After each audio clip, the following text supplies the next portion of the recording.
Été 1914. La Grande Guerre éclate. Elle embrase la France, puis l'Europe et le monde dans un déluge de fer et de feu sans précédent. Pendant 4 ans, ce conflit a mobilisé des millions d'hommes sur les champs de bataille. Parmi eux, des soldats venus de toutes les colonies françaises, même des plus lointaines. Du Sénégal, de Madagascar, d'Indochine, des indigènes comme on les appelait à l'époque.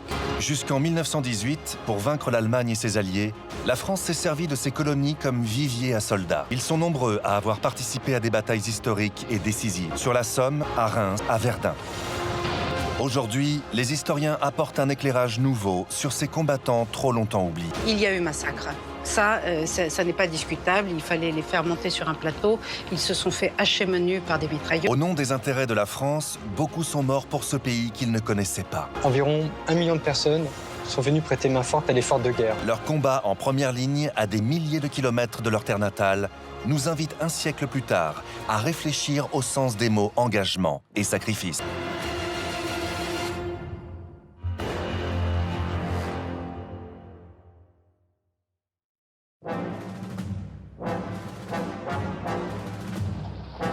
4 août 1914. 44 divisions allemandes envahissent la Belgique. Leur objectif, prendre de vitesse les armées françaises et foncer vers Paris conformément au plan Schlieffen. De son côté, le commandement français applique le plan 17. Son but, percer les lignes allemandes pour reprendre l'Alsace et la Lorraine. Les deux belligérants sont persuadés que la guerre sera courte. En France, tous les hommes de 21 à 50 ans ont été mobilisés. Ils sont partis au front, la fleur au fusil, sous les hurrahs de la population.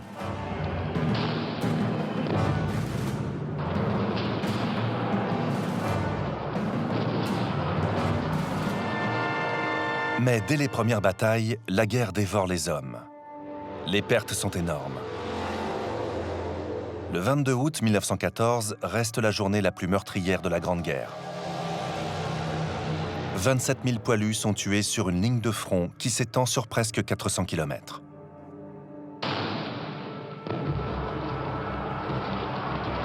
En quelques semaines, le conflit révèle l'impréparation de l'armée française et surtout le manque crucial de soldats.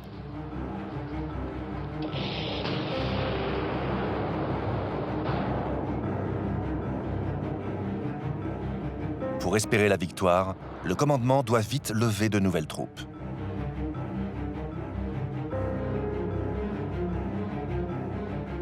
Ces hommes, la France va les puiser dans son empire colonial. Ils seront presque 1 million à servir sous les drapeaux entre 1914 et 1918.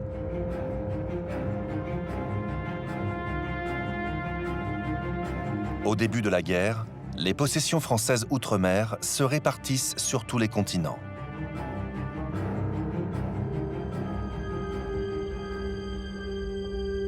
Les colonies, donc c'est un très vaste ensemble, un ensemble d'à peu près 10 millions de kilomètres carrés. Il y a les vieilles colonies, Guadeloupe, Martinique, Guyane. Ensuite, la partie très importante de la colonisation, eh bien, c'est l'Afrique du Nord que l'on sépare généralement de l'Afrique de l'Ouest et l'Afrique équatoriale. Il y a naturellement Madagascar, la Réunion. Et puis pour l'Asie, eh bien, il y a l'Indochine avec la Cochinchine et dans le Pacifique, quelques îles, en particulier la Nouvelle-Calédonie. Ce qui est intéressant d'ailleurs sur ce planisphère d'avant 1914, c'est de voir cette obsession démographique, 80 millions d'habitants, et dit la légende, plus du double de la France. C'est toujours très important. Et là, au centre, c'est une petite France qui figure pour bien montrer finalement la taille de la France par rapport à son empire et de l'apport des populations. À l'époque, la France, c'est 39 millions d'habitants. L'Allemagne, c'est 65 millions. Donc là, on comprend bien effectivement la différence d'effectifs aussi qui pourrait exister entre les deux. Et c'est la raison pour laquelle les colonies vont être importantes dans ce cadre-là, puisque le rapport de force humain étant défavorable pour la France, eh bien, elle va avoir besoin du recours aux colonies, et ce que l'on va résumer sous ce vocable de force noire. Mais ce terme de force noire est très largement réducteur parce qu'on va au-delà des troupes africaines. Depuis la fin du XIXe siècle, les soldats des colonies sont répartis dans 2 grandes armées. l'armée coloniale d'une part et l'armée d'Afrique de l'autre. L'armée coloniale est composée de ce qu'on appelle des indigènes, des autochtones. Ils sont recrutés dans tout l'Empire français et encadrés par des officiers, tous blancs. Quant à l'armée d'Afrique, ses troupes proviennent exclusivement d'Afrique du Nord. Parmi elles, des spahis et des chasseurs, des corps de cavalerie prestigieux, et des zouaves, des unités d'infanterie légère. Quand la guerre éclate, on donne à toutes ces armées le nom de troupes coloniales. Parmi elles, des fantassins sont restés célèbres, les fameux tirailleurs sénégalais.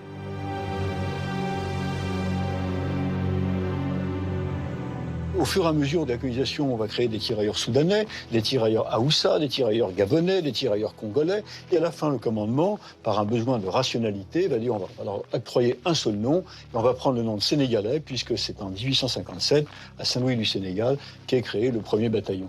Donc sénégalais est un terme générique qui lui aussi, d'ailleurs, va entraîner beaucoup de confusion, y compris encore aujourd'hui. Sénégalais, en fait, est un terme qui désigne toutes les recrues qui sont levées en Afrique subsaharienne et jusqu'au Congo et au Gabon. Ces tirailleurs sénégalais, un homme rêve de les faire entrer dans l'histoire nationale. Le général Charles Mangin. Lors de ses expéditions au Soudan et au Congo, cet officier colonial a été frappé de l'intérêt des soldats africains pour la guerre. Son rêve, la constitution d'une armée de fantassins basée en Algérie. Une véritable force noire, comme le titre du livre qu'il publie en 1910. Mangin est convaincu de l'aptitude au combat de ces hommes.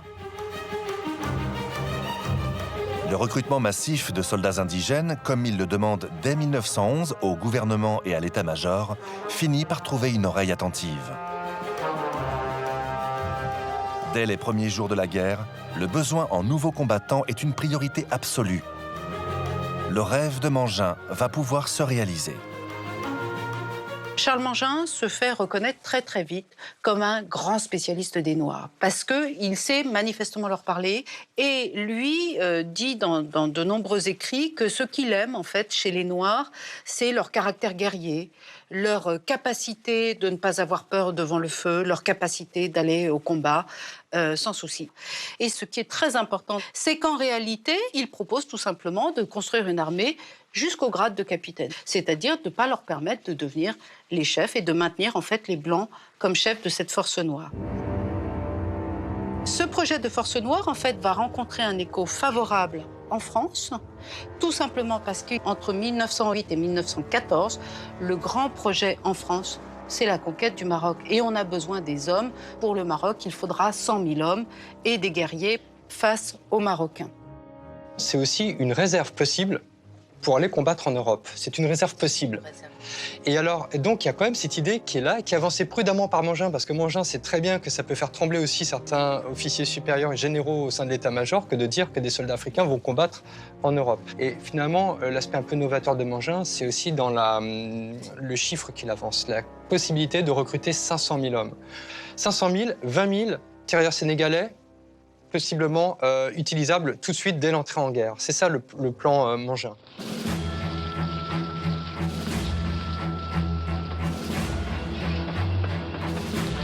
Septembre 1914. Des tirailleurs africains sont envoyés en renfort sur le sol métropolitain.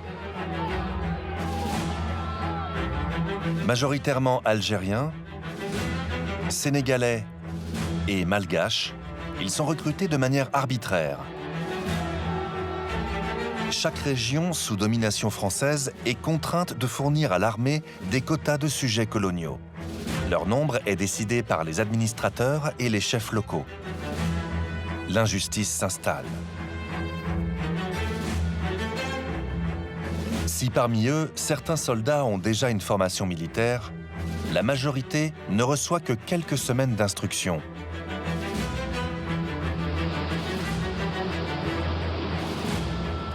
Pourtant, après un voyage long et éprouvant, et à peine débarqués, ces hommes se retrouvent au combat. Sur le front de l'Isère, ils sont plus de 10 000 à se battre en première ligne. Comme leurs camarades français, ils sont exposés quotidiennement aux ravages de l'artillerie allemande. La réaction de ces troupes dites indigènes, c'est d'abord la stupéfaction devant le feu allemand. Tout d'un coup, les tonnerres, l'orage d'acier de la Seconde Guerre, tout d'un coup des bombardements qu'on n'imaginait pas possibles. Avec des calibres de plus en plus grands, des distances de tir, les canons tirent à 20, 30, 40 km, on tirait de plus en plus loin. Donc on a un peu le sentiment que les soldats ne sont à l'abri nulle part, que même un trou ne les protège pas. Les dégâts terribles, les explosions dans les arbres, par exemple, les obus dans les arbres sont extrêmement destructeurs parce que ça fait des dizaines d'éclats qui se répartissent absolument partout. Il va falloir que les troupes venues des colonies s'y habituent et ça va être très difficile, très dur. Malgré l'âpreté des combats, certaines unités de soldats des colonies se comportent de manière héroïque. Pendant la bataille de la Marne, une compagnie d'Algériens et de Sénégalais s'illustre par un brillant fait d'armes. Elle parvient à garder le château de Mondement à 70 km au sud-est de Reims et à faire reculer les Allemands.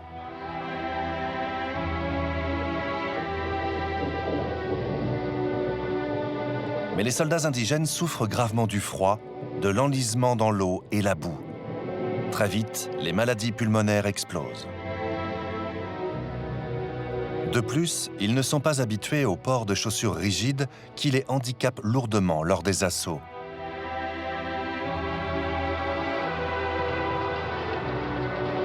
Dans leur rang, les rigueurs de l'hiver font autant de dégâts que les canons allemands.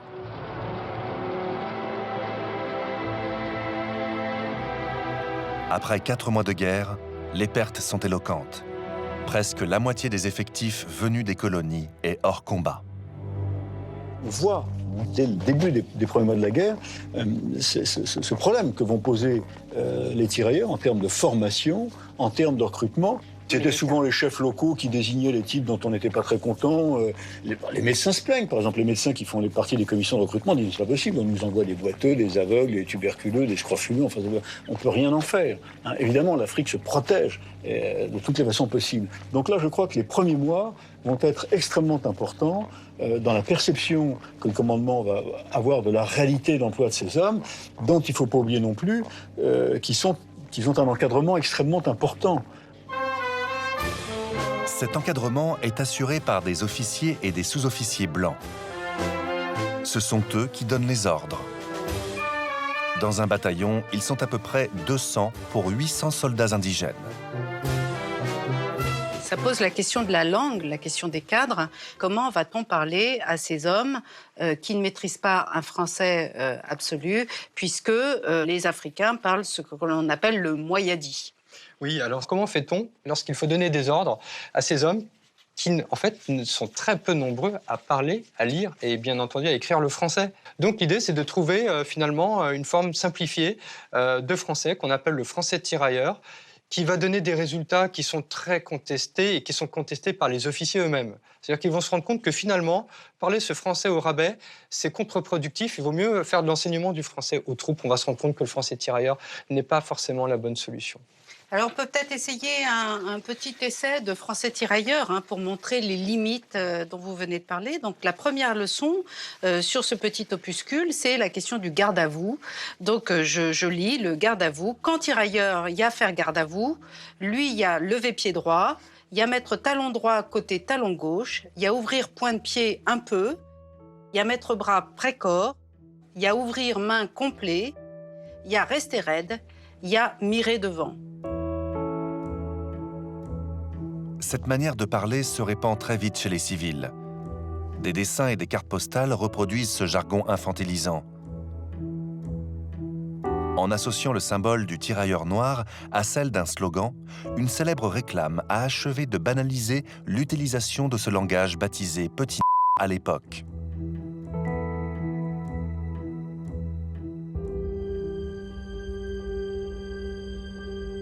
Au début de l'année 1915, après 6 mois de combat, la ligne de front se fige encore un peu plus. La guerre de position se transforme en guerre d'usure. Un seul mot d'ordre prime désormais, tenir. Tenir et reprendre mètre après mètre du territoire à l'ennemi. Chaque camp est enterré dans ses tranchées.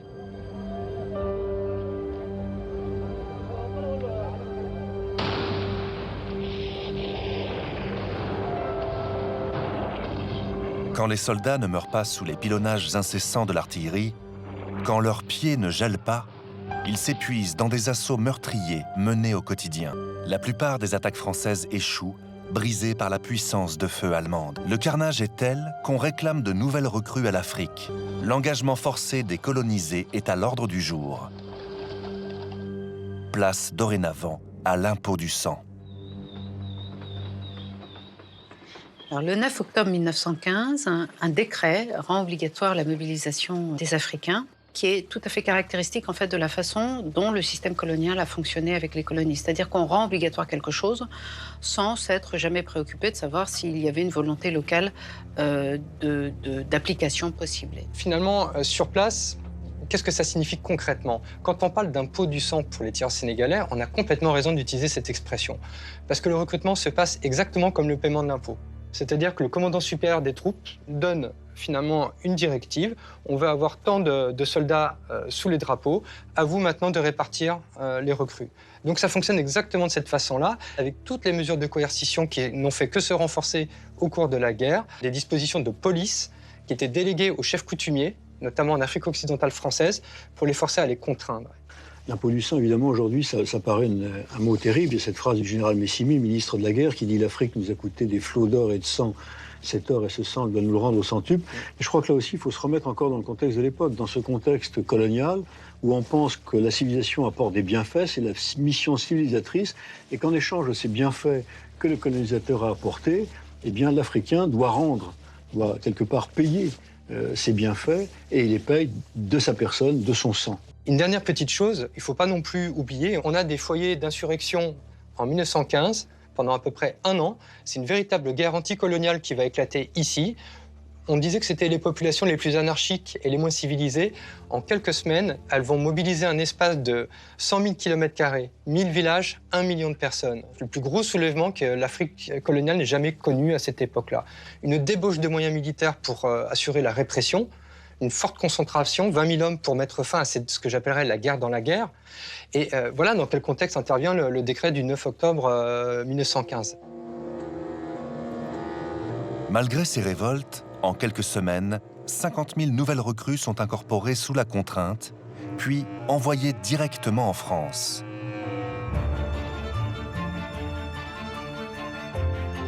Pour les instruire, l'état-major français fait bâtir de gigantesques camps.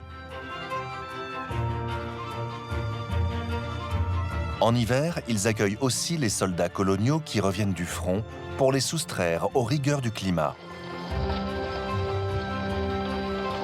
Des spahis marocains sont cantonnés à Arles. Des tirailleurs algériens arrivent à Bordeaux et à Toulon. Fréjus et Saint-Raphaël deviennent un immense centre capable d'accueillir des dizaines de milliers d'hommes.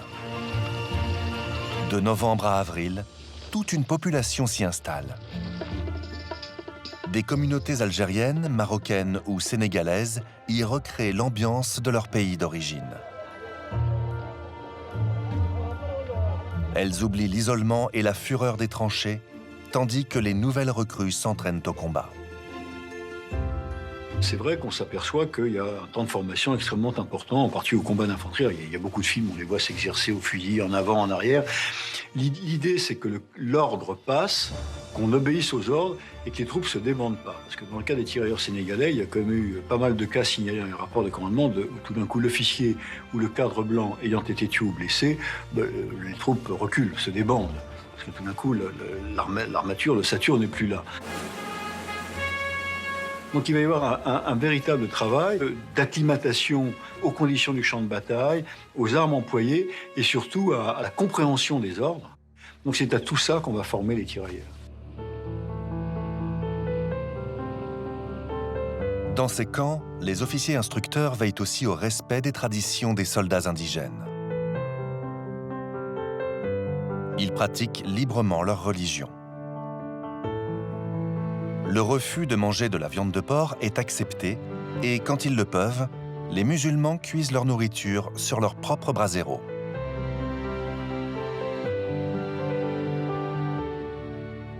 Les Africains animistes découvrent le vin rouge et la bière.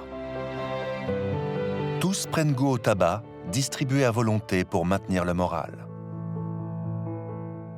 L'armée a toujours pris un soin extrême de ses hommes, puisque, qu'on le veuille ou non, le soldat est un gage de victoire et de combat. Donc un officier n'a aucun intérêt à ce que sa troupe soit mal nourrie, soit mal vêtue, soit malade. Et donc il y a énormément de règlements qui sont édictés sur la dotation en chandail, en caleçon, la dotation en riz, la dotation en vin. On respecte l'islam. Et donc il y a énormément de manuels qui mettent en avant le fait qu'il fallait respecter les rites. Par exemple, la ration de pinard, de vin rouge à l'époque, pour les tirailleurs musulmans est remplacée par une dotation plus importante en noix de cola, puisqu'on prétend que c'est un excitant. Par exemple, les tirailleurs sont dotés du tricot dit du modèle de chasseur alpin, dont ne sont pas dotés les poilus. Donc ça prouve quand même un véritable souci du commandement de maintenir en état ces troupes de façon à ce qu'elles soient opérationnelles.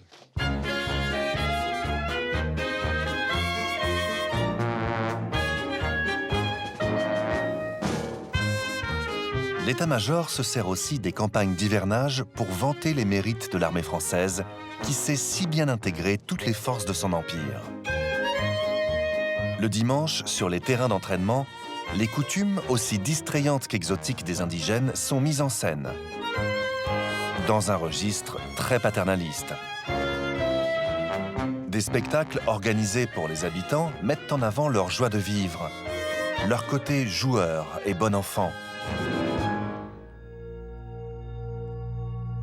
Mais au-delà des clichés et des rires de façade, le rapprochement entre les indigènes et les métropolitains inquiète, en France et dans les colonies. C'est quelque chose qu'on retrouve fréquemment dans la plume d'un certain nombre de colonies en disant finalement c'était une mauvaise idée d'engager ces Africains en Europe parce que l'homme blanc descend son piédestal. D'abord, les Africains voient souffrir un homme blanc comme eux, donc ils s'aperçoivent qu'il est comme eux, il saigne comme eux, il souffre comme eux, il a peur comme eux, il peut fuir sous les bombes allemandes. Donc le prestige colonial va s'effriter. Une fois de retour au pays, seront-ils encore contrôlables? Et ça, c'est une antienne qu'on retrouve très fréquemment et qu'on retrouvera jusqu'au bout de l'histoire coloniale. Oui, tout à fait. Et puis cette idée de piédestal, elle est aussi intéressante lorsqu'on considère que en Afrique, notamment en Afrique subsaharienne, le service des administrateurs coloniaux européens était court. C'est-à-dire c'était des roulements de 2 ans en moyenne. Et donc, finalement, les Africains ne voyaient pas tous les jours des Blancs mourir. Et puis, il y avait des mythes donc, qui émergeaient, des rumeurs. La rumeur, c'est extrêmement important pour comprendre la circulation de l'information dans ces sociétés-là. L'idée que le blanc il n'est pas immortel, mais enfin, les balles peuvent ricocher sur lui, ne l'atteignent pas, etc., etc. Bon, là, effectivement, sur place, on voit la brutalité de la guerre. On parle même de brutalisation de la guerre, parce qu'on n'est pas dans n'importe quel conflit. C'est pas la guerre de 1870, c'est la Première Guerre mondiale. Une boucherie qui est inédite. Et là, on voit les Français métropolitains comme les autres, à nu, en quelque sorte, devant cette guerre industrielle, brutale.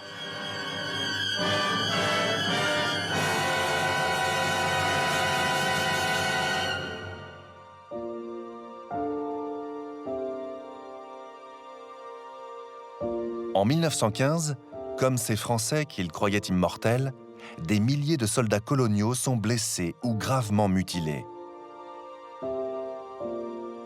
Peu à peu, la France se transforme en un gigantesque hôpital. Des châteaux et des hôtels sont réquisitionnés pour devenir des centres de soins et des maisons de convalescence. Les infirmières y apprennent à guérir des maladies inconnues provenant des gaz utilisés par les Allemands. Elles découvrent les terribles souffrances causées par les grenades et les obus à balles. Jour après jour, elles tissent des liens avec ces soldats venus d'ailleurs. Beaucoup d'entre elles sont surprises par ces hommes dont elles ne connaissent ni le langage, ni les traditions. Elles sont touchées par leur isolement. Ils sont seuls et loin de leur famille.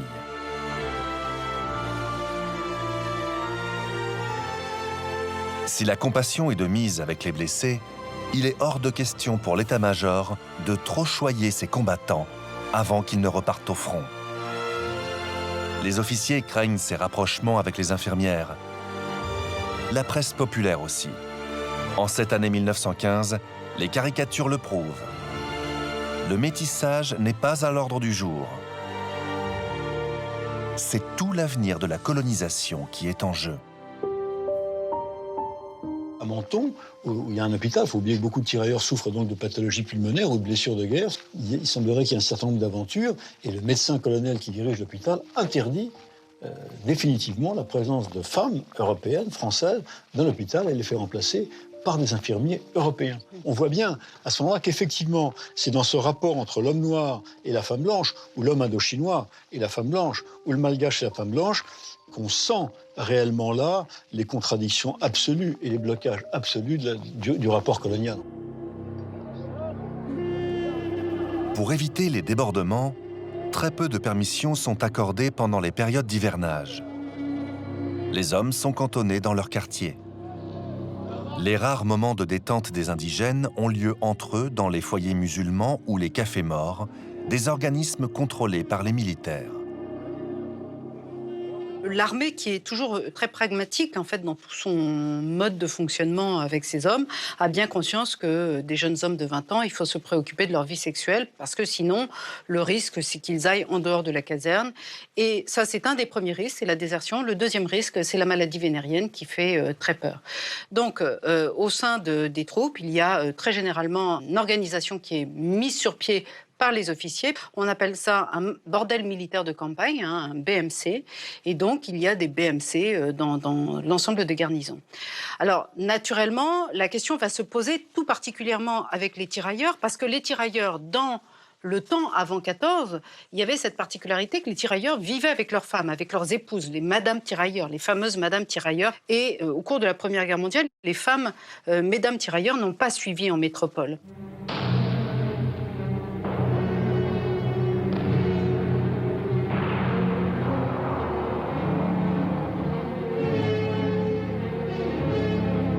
Juillet 1915. La guerre s'intensifie encore. Elle mobilise de plus en plus d'hommes dans les colonies pour faire face à la forte pénurie de main-d'œuvre qui frappe tout le pays.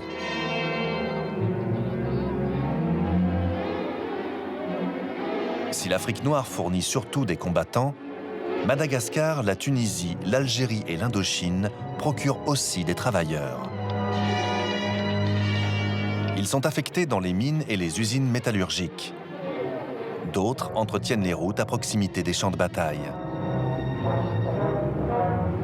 La réquisition, l'acheminement et surtout l'emploi en France de tous ces travailleurs posent des problèmes d'organisation que le ministère de la Guerre règle selon des principes ouvertement racistes. L'affectation, elle est faite en partie sur les capacités qu'on leur prête. C'est vrai que là, on a tous les clichés, les stéréotypes coloniaux, qui sont aussi très liés souvent à cette hiérarchie des races. Hein. L'Indochinois est petit, malin, gremé malin, il arrive à se faufiler, il est laborieux, c'est les masses laborieuses, dès qu'on parle de l'Asie, c'est la fourmilière asiatique. Hein. Donc on s'imagine que si on met 1000 anamites sur un champ, il va être défriché extrêmement vite. Et c'est comme ça d'ailleurs qu'on dit, voilà, ce sont des paysans qu'on a recrutés au Tonkin, donc ça va être de très bons maraîchers, on va les affecter à l'agriculture. Aussi, on dit que ce sont des hommes très, très soigneux et très délicats, donc on va les affecter à l'aviation, en particulier à l'époque où les carcasses d'avions sont en bois avec des toiles laquées, donc on va recruter des laqueurs au Vietnam pour venir laquer les aéroplanes. Tout ça est totalement décrit dans des manuels, mais c'est toujours lié à des stéréotypes en disant l'Indochinois est doux. Et doux, il n'est pas très guerrier, mais il est doux. Et par conséquent, il fera un meilleur infirmier que le Bambara un peu costaud, mais qui a des grosses mains et qui sera incapable de faire un pansement. Pour soutenir l'effort de guerre, la France n'hésite pas à aller chercher des travailleurs loin, très loin, hors de ses colonies, jusqu'aux provinces les plus reculées de Chine, où 40 000 paysans analphabètes sont recrutés puis entassés dans des bateaux, direction la métropole. À peine arrivés, ils sont utilisés pour des travaux pénibles de terrassement et de construction de baraquements pour les troupes. Pour organiser l'affectation de toutes ces petites mains, un service des travailleurs coloniaux est créé. Il veille à la répartition des groupes selon les besoins du grand chantier qu'est devenu la France en guerre. Car à l'arrière des armées, les besoins augmentent aussi. Il faut des bras pour assurer le ravitaillement, la logistique, le nettoyage des tranchées. Ceux qui effectuent ces tâches ne s'attirent pas toujours l'estime des soldats français qui les considèrent comme des planqués, des embusqués. Pourtant, eux aussi risquent leur vie à chaque instant sous le feu de l'ennemi. Pour un homme en ligne, il faut 10 autres combattants qui, derrière, approvisionnent le front en armes, en munitions, en ravitaillement, en entretien des lignes, en aménagement du champ de bataille, quand il y aura des grands mouvements. Et ces hommes fréquentent tous les jours, dans les villages, dans les villes, dans les usines, les Français. Et en général, les témoignages qu'on a, c'est de la compassion de la part des Français, finalement. Vous êtes venus de si loin, pourquoi êtes-vous venus de si loin pour combattre ?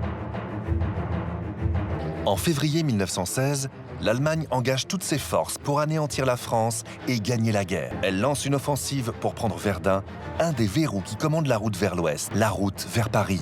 Le 21 février, un déluge d'obus s'abat sur les lignes françaises situées autour des citadelles qui défendent la ville. 4 jours plus tard, le fort de Douaumont tombe. L'idée, c'est d'arriver, en employant des moyens tout à fait massifs, à porter un coup donc pratiquement irrémédiable à l'armée française. Et alors, il parle de signer l'armée française, tout à fait. Et du côté français, il est hors de question de reculer à Verdun également. Ils sont en situation de défensive. Il faudra défendre jusqu'au bout cette place forte, entre guillemets. Donc les troupes coloniales vont jouer un rôle extrêmement important lors de cette bataille-là, qui va coûter, alors d'après les estimations, 1/2 million de vies humaines, à part égale entre les Français et les Allemands. Donc c'est véritablement une bataille qui va coûter extrêmement cher en vie humaine. Une bataille qui est très longue et donc qui va voir passer, et c'est ça qui est tout à fait intéressant, à peu près les 2/3, voire plus, presque 3/4 même de l'armée française, 1,5 million d'hommes. Fin février, le général Pétain prend le commandement sur le front de Verdun. Les forts de Vaux et de Douaumont sont au cœur de tous les combats.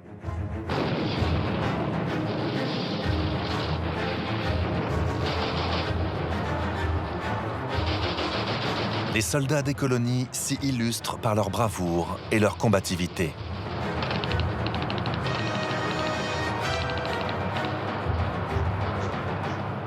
À l'arrière, des milliers d'indigènes transportent sans relâche du matériel et des munitions. Pour mener les assauts, les divisions d'infanterie françaises sont quotidiennement renforcées par des tirailleurs du Maghreb et d'Afrique noire. Le 24 octobre 1916, après 9 mois d'affrontements, le fort de Douaumont est repris par les poilus et des unités de soldats indigènes. Alors, la reprise du fort de Douaumont, elle est menée par le régiment d'infanterie coloniale du Maroc, par un bataillon sénégalais qui se couvrira de gloire, qui sera cité, qui est le 43e bataillon de tir sénégalais, le bataillon Somali, donc recruté à Djibouti avec des Malgaches et des Comoriens et des Djiboutiens aujourd'hui, également d'autres bataillons sénégalais, des bataillons indo-chinois, 2 bataillons indo-chinois, plus des bataillons d'étape. Donc ça va être le premier des grands faits d'armes des troupes indigènes au sein des troupes coloniales. Voilà. Et puis la gloire aussi rejaillit sur les tirailleurs eux-mêmes. Puisque du côté en fait des troupes blanches, eh bien, il y a une reconnaissance de la capacité des troupes dites de couleur, toutes confondues, à aller participer avec les blancs au combat. Et on assiste aussi à ce moment-là à une mixité de plus en plus grande en fait au sein des troupes. Oui, c'est-à-dire que précisément dans un bataillon, on va trouver dans une compagnie entre 30 et 40% d'effectifs dits indigènes. Il va y avoir des fusions entre unités, on va créer des unités de marche, où justement, là, vraiment, l'amalgame va être total. Voilà. Et donc, on assiste à des échanges beaucoup plus grands qui vont avoir pour conséquence, en fait, de créer des liens beaucoup plus étroits entre les Blancs et les Noirs.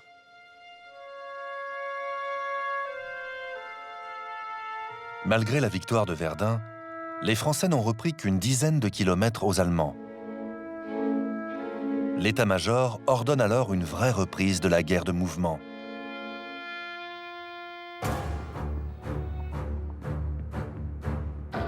En avril 1917, le général Nivelle et le général Mangin élaborent une opération ambitieuse dans l'Aisne.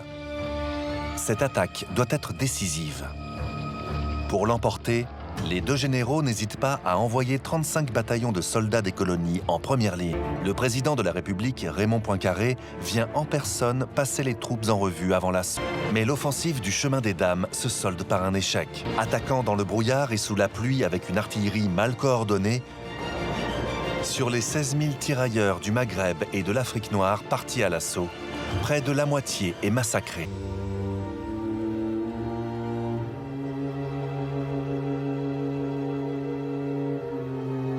La tragédie du chemin des Dames vaut une mise à pied à Mangin et le terrible surnom de « boucher des Noirs ». Il y a eu massacre. Ça n'est pas discutable. Il fallait les faire monter sur un plateau. Ils se sont fait hacher menus par des mitrailleuses. Donc il y a bien eu massacre. Ce qui pose question aux historiens, c'est est-ce que le haut commandement, Nivelle, puis Mangin, ont sciemment voulu mettre des Noirs en avant des Blancs, c'est-à-dire avec l'idée d'économiser le sang blanc. On parle d'unité mixte. Oui. Il ne s'agit pas d'unité totalement africaine. Donc je crois qu'il ne faut pas oublier qu'un tiers au moins des unités sont composées de Français, d'Européens. Donc je crois que l'idée de Chiracano où on mettra en avant le soldat africain me paraît difficile. Que les tirailleurs étaient employés dans des conditions totalement anormales, effectivement l'assaut de ce plateau, mais je pense que c'est pas du tout lié à la volonté de les faire tuer à la place d'autres, c'est simplement la disposition des troupes sur le terrain qui a conduit à ça. Voilà. Mais il y a une des explications qui pourrait permettre de comprendre pourquoi tout cela a été si meurtrier pour les tirailleurs sénégalais, c'est aussi qu'ils étaient utilisés dans l'infanterie majoritairement. Ils n'étaient pas beaucoup utilisés dans l'artillerie, etc., à l'arrière, dans les services, c'est-à-dire dans des endroits où ils auraient été, non pas préservés, mais en tout cas moins sujets, effectivement, aux plus grandes rigueurs de la guerre. C'est vrai aussi des conscrits corses, c'est vrai aussi des conscrits bretons ou ariégeois, qui expliquent effectivement les chiffres colossaux des pertes sur les monuments aux morts de la France agricole, par exemple.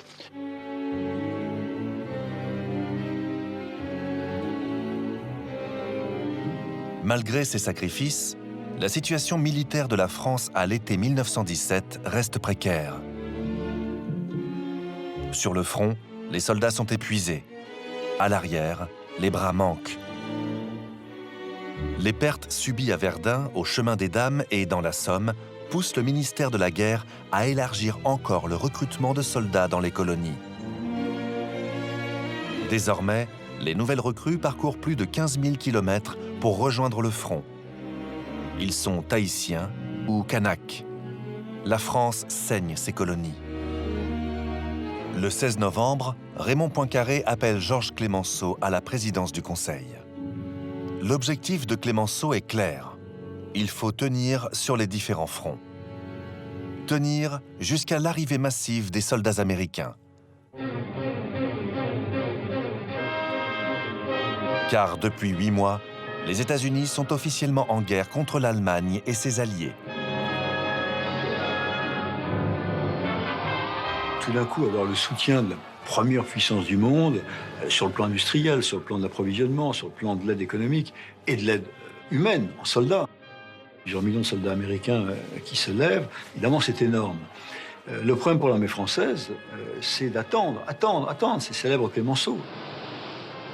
Attendre l'armée américaine qui arrive. Afin de tenir, Clemenceau rappelle Mangin et lui confie une mission. L'organisation d'un nouveau recrutement massif en Afrique.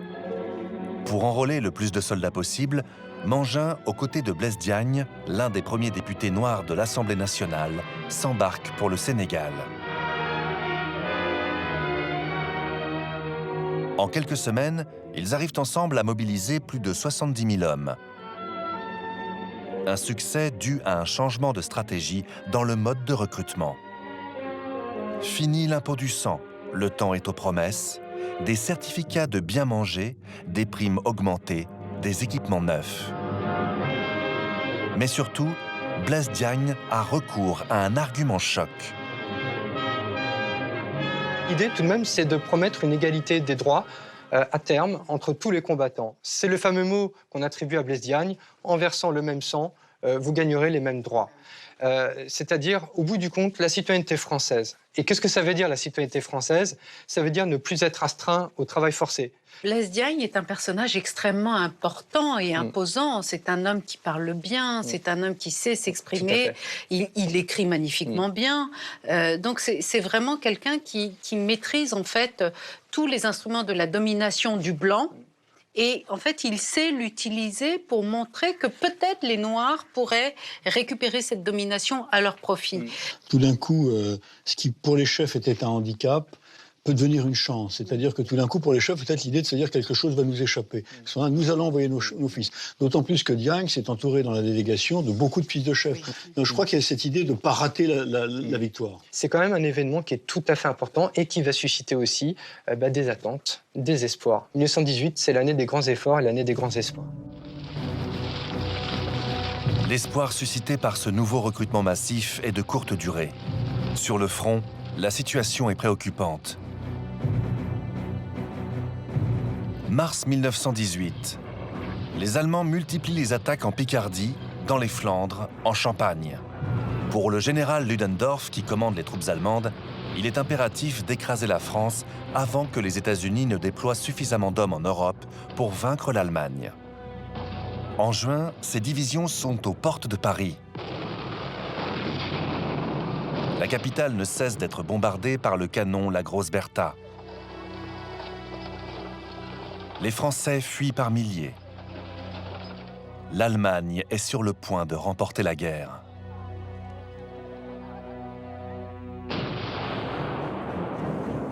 Mais des combats acharnés permettent de stopper cette progression. Tous les soldats des colonies y participent. Des affrontements sanglants ont lieu à Reims et autour de la capitale des rois de France. Les tirailleurs s'y battent avec une telle fougue qu'ils terrorisent les Allemands. L'arme du tirailleur, eh bien, c'est ce fameux coupe-coupe qui va devenir en fait l'emblème du tirailleur, l'emblème surtout pour les Allemands qui ont très peur en fait de ce tirailleur, toujours imaginé comme un grand gaillard immense, et qui se sert de ce sabre d'abbati pour décapiter, pour couper des mains et des oreilles. C'est vrai que le coupe-coupe, il a une véritable histoire. Très vite, les cartes postales, il y en a ici des dizaines qui peuvent en témoigner, vont montrer le tirailleur, toujours soit avec cette chéchia qui l'emblématise, chéchia rouge, ou ce coupe-coupe. Oui. Et la propagande va mettre en avant finalement quelque chose d'assez curieux, c'est que le coupe-coupe, qui emblématise finalement le sauvage, c'est un coupe-coupe qui est mis au service de la civilisation. C'est-à-dire qu'on voit ce tirailleur qui court derrière un Allemand, qui lui est un barbare, qui a cloué des enfants sur les portes des granges dans les Flandres et en Ardennes en 1914. Eh bien, c'est tout d'un coup la réussite de la mission civilisatrice via le tirailleur. Et d'ailleurs, il y a une carte postale très célèbre qui représente un tirailleur qui garde un camp de prisonniers. Et il y a un père français avec son petit enfant qui vient voir les prisonniers. Et le tirailleur dit à ce père français « Qui vient voir les sauvages ?» C'est-à-dire qu'il y a l'ancien sauvage qui est devenu un bon soldat grâce à la France et l'ancien civilisé, l'Allemand, qui est devenu un barbare.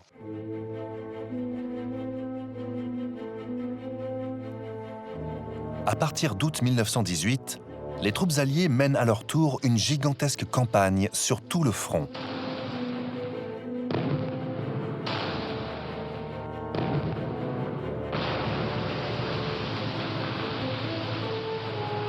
L'armée américaine, forte de presque 1 million d'hommes, remporte de nombreuses batailles.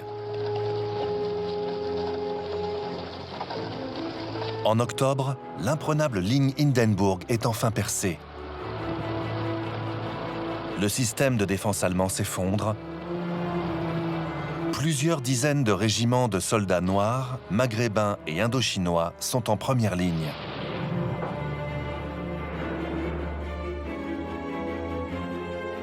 Partout, l'ennemi recule.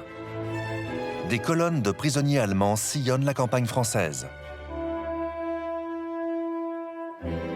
La France, ses colonies et ses alliés ont fini par mettre l'Allemagne à genoux.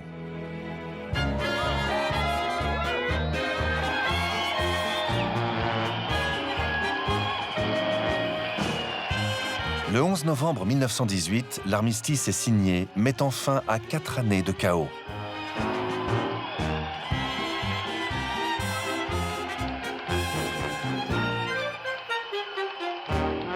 Dans l'euphorie de la victoire, la France célèbre ses courageux combattants des colonies. Georges Clemenceau reconnaît officiellement leur bravoure. Des milliers de médailles militaires et des centaines de croix de guerre sont distribuées. Les drapeaux des régiments les plus valeureux sont décorés de la Légion d'honneur.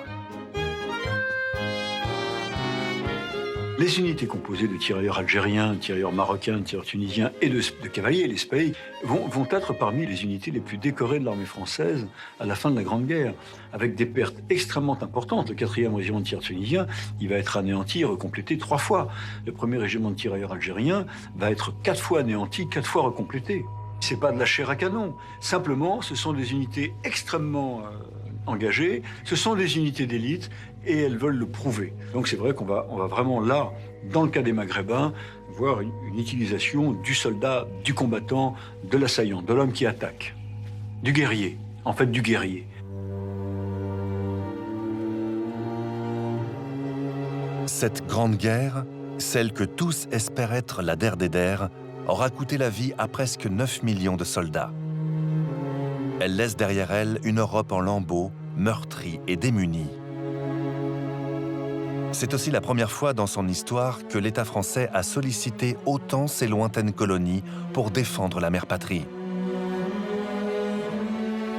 De 1914 à 1918, 600 000 soldats indigènes ont été mobilisés sous les drapeaux. 70 000 d'entre eux ont payé de leur vie l'impôt du sang. Pour les travailleurs coloniaux, les rapports officiels évoquent 340 à 400 000 hommes réquisitionnés. Combien sont morts ? On ne le sait toujours pas. Les médailles et les récompenses militaires n'ont pas suffi à consoler les populations indigènes de ces pertes. Le ressentiment s'est encore aggravé quand la question des promesses a été abordée, notamment celle qui concernait l'égalité et la citoyenneté des combattants. Ces promesses-là, la question c'est est-ce qu'elles ont été tenues? Alors pour le cas des tireurs sénégalais, la citoyenneté, on le sait, n'a pas été accordée à tous les anciens combattants qui ont combattu. Un décret en 1918 précise qu'il faut être titulaire de la médaille militaire et de la croix de guerre pour prétendre à la citoyenneté française. Il y a un plan, ça va être important, c'est que les pensions qui ont trait à la carte du combattant ou les pensions de réversion des veuves seront versées. Le taux n'est pas le même, mais ce qu'on appelle la retraite du feu, les pensions du feu seront versées. On retrouve un principe de hiérarchisation qui va se remettre en place aussitôt la guerre terminée, c'est-à-dire qu'on va d'abord donner la priorité aux Français, qui eux aussi ont été sacrifiés dans la guerre et qui estiment devoir être servis avant les Africains, avant les Indochinois. Et donc, du coup, dans les colonies, eh bien, très vite, on va voir apparaître en fait des élites intellectuelles qui vont commencer à discuter la présence coloniale française. Donc, c'est bien en fait cette sortie de guerre qui est une sortie de guerre ratée, qui va alimenter en fait le nationalisme et la volonté d'indépendance.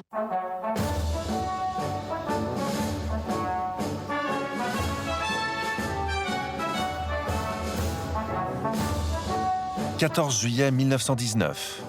Des cérémonies grandioses sont organisées à Paris. De nombreuses unités des colonies défilent sur les Champs-Élysées. Les discours louent les efforts de tous au triomphe de la France.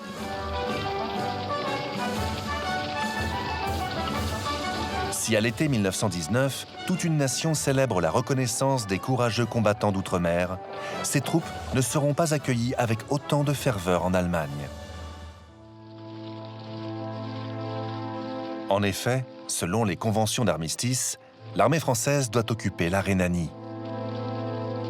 Une grande partie des hommes choisis par l'état-major est originaire d'Afrique.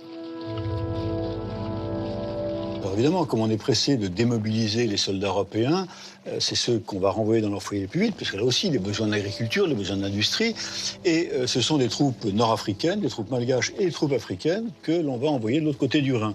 Et donc les Allemands vont monter une campagne qui s'appelle Schwarzschwand, la honte noire, dans lequel ils vont montrer que finalement la France fait volontairement occuper l'Allemagne par ses indigènes afin de salir la race allemande. Et on va fabriquer des faux films, c'est-à-dire que les Allemands vont jusqu'à tourner des faux films avec des figurants africains qui violent des femmes allemandes. Et donc les Allemands disent, mais finalement les plus immoraux, et ils l'ont toujours été, ce sont ces Français qui n'hésitent pas à utiliser l'or noir, le terme est encore plus péjoratif dans la bouche allemande, pour occuper notre territoire. On va éditer des médailles en bronze dans lesquelles on voit un énorme sexe, censé être un sexe africain, noir, coiffé d'un casque adrian, sur lequel est attachée une femme blanche. Mais les Français vont faire une chose terrible, c'est qu'ils vont retirer les troupes noires. Ce qui va évidemment, dans l'esprit allemand, accréditer l'idée qu'il n'y a pas de fumée sans feu. Dans un livre qui paraît en 1924, un homme reprend cette théorie pour entretenir cette haine raciale naissante. Mein Kampf d'Adolf Hitler devient la Bible de tout un peuple. Le mythe de la honte noire s'ancre profondément dans tous les esprits. En juin 1940, quand les troupes allemandes envahiront la France, elles exécuteront sommairement des centaines de soldats français noirs.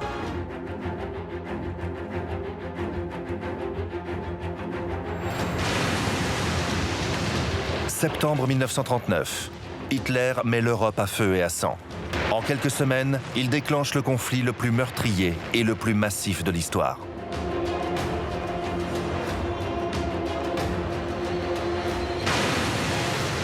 Pendant 6 ans, cette guerre se déroule sur tous les continents, dans les airs, sur les mers et même sous les océans.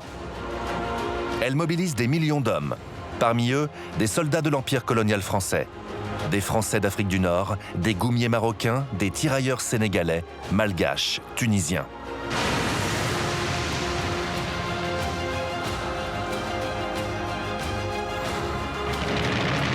Comme en 14-18, ces hommes ont été de tous les combats pour la reconquête de leur lointaine mère patrie.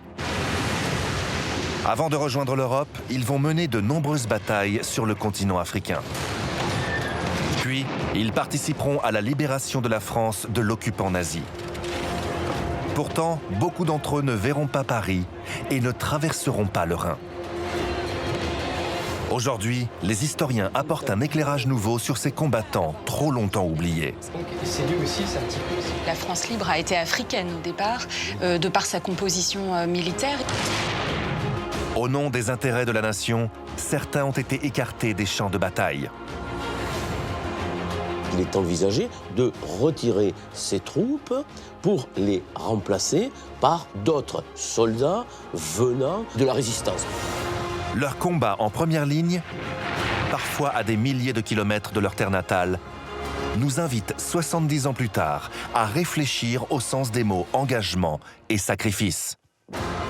Le régiment de tirailleurs sénégalais du Tchad compte plus de 6 000 hommes. Tout d'un coup, en août 1940, ce sont ces 6 000 hommes qui rallient De Gaulle.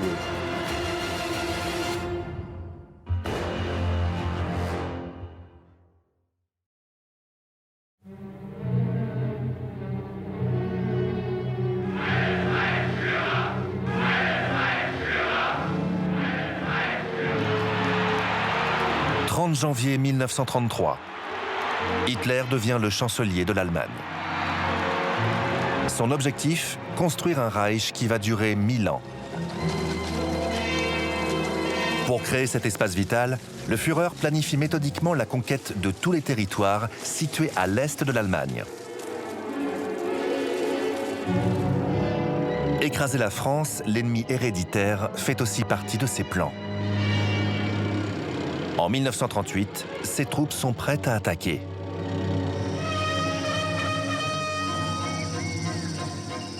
Face au conflit qui semble imminent, la France se prépare. Et comme en 1914, le pays compte sur son empire colonial.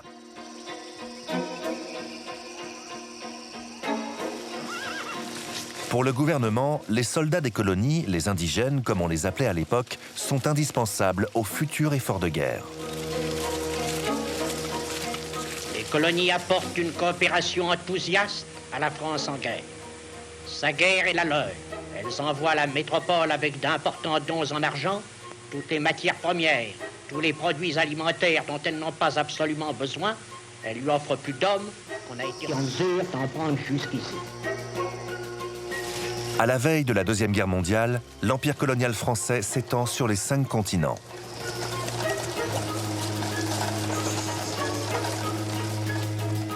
D'après Mandel, 2 millions de soldats et 500 000 travailleurs pourraient y être levés.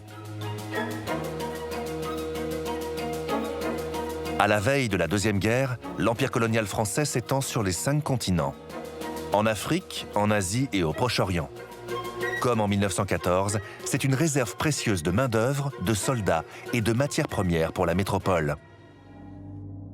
L'Empire, c'est cette planisphère, c'est certes l'Afrique, mais c'est aussi les possessions de l'Indochine, et puis c'est aussi toutes les îles, quelquefois c'est quelques kilomètres carrés quelque part dans des océans, mais ce sont aussi des routes maritimes, car n'oublions pas qu'à cette époque-là, ce n'est pas l'avion, c'est le bateau. Et le bateau, il faut des bases pour le charbon, il faut des relais radio. D'où l'importance de cette myriade d'îles et d'atolls.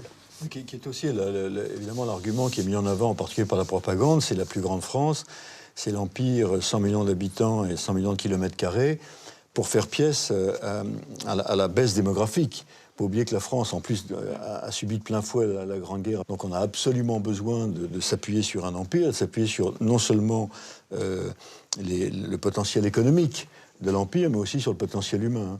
En réalité, c'est quand même encore en Afrique qu'on pense qu'on peut trouver un réservoir d'hommes, en fait. Il y a eu une petite évolution dans l'entre-deux-guerres. Et en fait, il y a un événement qui est assez important, c'est la guerre du Rif, la dernière guerre de conquête coloniale, au fond, de la France, où on va utiliser, en fait, les tribus berbères pour combattre d'autres tribus. Et on va s'apercevoir, en fait, que les goumiers marocains, comme on les appelle, eh bien, sont de très, très bons combattants. En gagnant la guerre du Rif, le gouvernement étend encore son influence en Afrique du Nord. En métropole, les exploits des goumiers marocains sont relayés par la presse. La France cherche de nouveaux héros à glorifier. Après les ravages de 14-18, l'armée manque d'hommes. Alors peu importe qu'ils soient animistes ou musulmans, qu'ils soient marocains, sénégalais, malgaches ou gabonais. Désormais, chaque combattant compte. Les troupes des colonies sont aussi mieux entraînées. Des écoles ont été créées pour former des officiers indigènes. À Fréjus, en métropole, mais aussi au Maroc. Les mérites de ces soldats de la France impériale, la Grande France, sont régulièrement vantés dans des cérémonies officielles. Tout ça va tout de même être célébré, je dirais, dans une sorte de communion coloniale au moment de l'exposition coloniale 1931, où d'abord il va y avoir dans le bois de Vincennes un pavillon de l'armée coloniale, un énorme pavillon, et pratiquement les guides, les figurants, ceux qui guideront les visiteurs pendant toute l'exposition seront des tirailleurs africains, sénégalais, des tirailleurs marocains, des goumiers, des spahis. Enfin, là on va voir toutes les troupes de l'Empire fusionner dans ce grand moment de la propagande coloniale. Au milieu des années 1930, face à la menace d'une nouvelle guerre avec les Allemands, le gouvernement français a méthodiquement géré l'incorporation des soldats des colonies.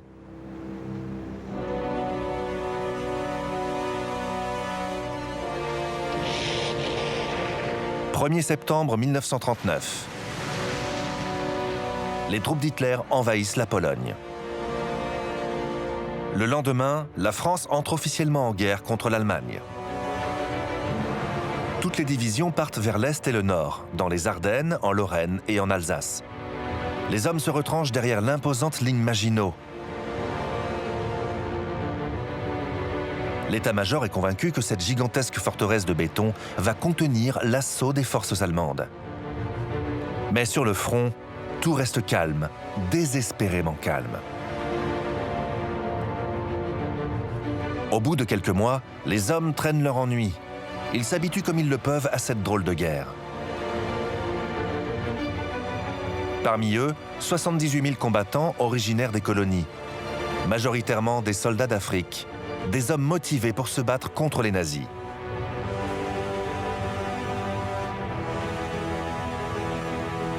Car contrairement à la Première Guerre mondiale, la dimension idéologique du conflit a été clairement mise en avant par la France, sur le même ton paternaliste et protecteur.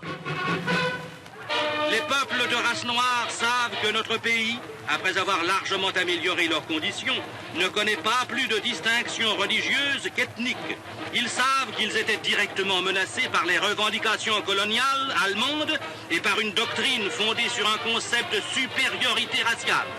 Ils estiment que la victoire germanique les exposerait au plus grave péril qu'ils avaient encouru depuis l'abolition de l'esclavage. Les différentes unités qui composent l'armée d'Afrique et l'armée coloniale ont une conscience politique plus élevée en 1940. D'abord parce que le commandement a développé toute une littérature, des journaux, destinés, par exemple, imprimés en arabe ou en indo-chinois, enfin en vietnamien, etc., ou en caractères locaux, ou pour les tirailleurs africains, sénégalais, avec des petites images, dans lesquelles on expliquait Hitler, il n'y a pas bon, et pourquoi Hitler, il n'y a pas bon, et pourquoi la France, ça y a bon, etc., etc. Donc on explique en particulier aux Africains qu'Hitler est raciste, et évidemment on les encourage à défendre la mère patrie, qui est la patrie de la civilisation, de la liberté et des droits de l'homme.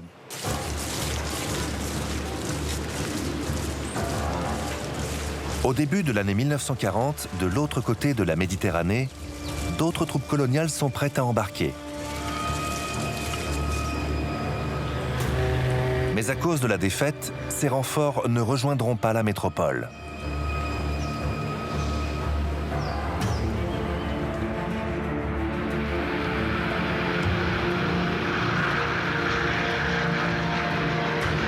Les troupes d'Hitler entament la campagne de France.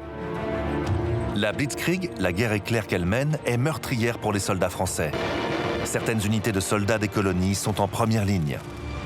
Dans la Meuse, 400 soldats malgaches subissent de plein fouet l'attaque allemande sans jamais reculer. Dans les Ardennes, les troupes africaines paient très cher leur résistance.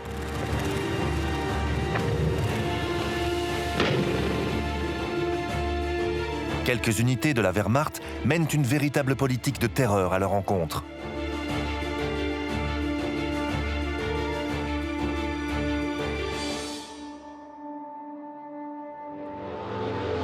À Ehren, une petite ville de la Somme, ils exécutent des tirailleurs africains. Charles Nchoréré, un combattant de la Première Guerre originaire du Gabon, est parmi eux. Entré à l'école d'officiers de Fréjus en 1922, il en est ressorti major de promotion avant d'être promu au grade de capitaine. Fait prisonnier, il est abattu à bout portant pour avoir osé revendiquer le droit d'être traité comme un officier. Sa mort deviendra un symbole de l'engagement et du sacrifice des troupes africaines au service de la France. Sur le front des Alpes, à quelques kilomètres de Lyon, l'horreur culmine. Dans le village de Chasselet, des dizaines d'Africains sont massacrés par les troupes d'Hitler, puis écrasés par des chars. Ce qui va conduire les Allemands à se livrer à des massacres sur les prisonniers sénégalais en 1940 repose tout de même sur une longue histoire. Oui, c'est-à-dire que c'est un héritage, voire même une réactivation de ce qu'on a appelé le scandale de la honte noire. Alors ce scandale de la honte noire, il trouve même ses origines en 14-18, c'est-à-dire au moment où les Allemands dénoncent au fond cette idée que les Français mèneraient une guerre indigne en utilisant leurs troupes coloniales.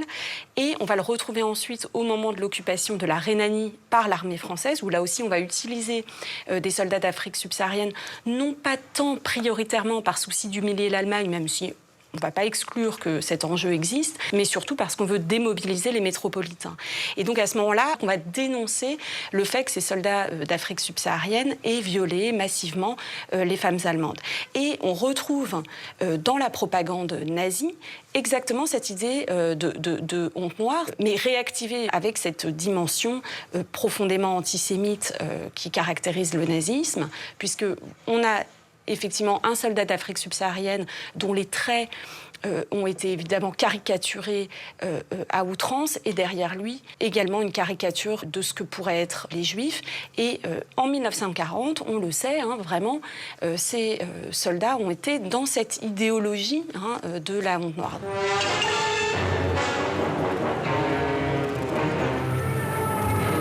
En 42 jours, face aux puissantes armées du Troisième Reich, la France subit une des plus cinglantes défaites de son histoire.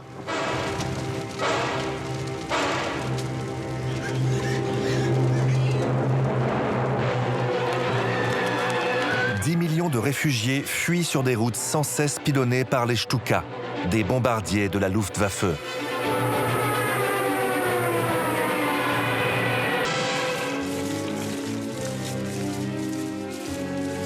Un million et demi de soldats français ont été faits prisonniers.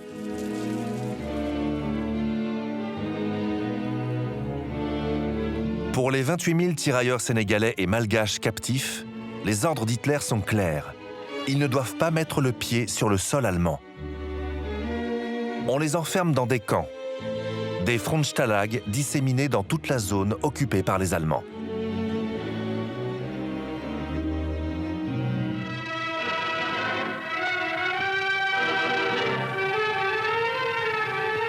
Auch hier wieder die Kulturträger der Grande Nation. Diese fremdrassigen Hilfsvölker rief Frankreich zur Schande Europas ins Land und feierte sie als seine schwarzen Brüder. Très vite, les soldats français sont envoyés en Allemagne, dans des stalags, des camps de prisonniers, et souvent très loin dans le territoire allemand, vers l'Est. En revanche, les Allemands laissent majoritairement les troupes originaires des colonies d'Afrique ou du Maghreb en France. Et finalement, pourquoi cette différenciation du traitement des prisonniers en fonction de leur origine géographique? C'est toujours la même logique, en fait, de l'idéologie nazie et profondément raciste, avec cette idée que, justement, ces soldats d'Afrique subsaharienne ou du Maghreb ne peuvent pas être en contact avec les populations allemandes. Il est clair que Hitler le répète fréquemment, il ne veut pas de ce qu'il considère comme des sous-hommes sur le territoire allemand.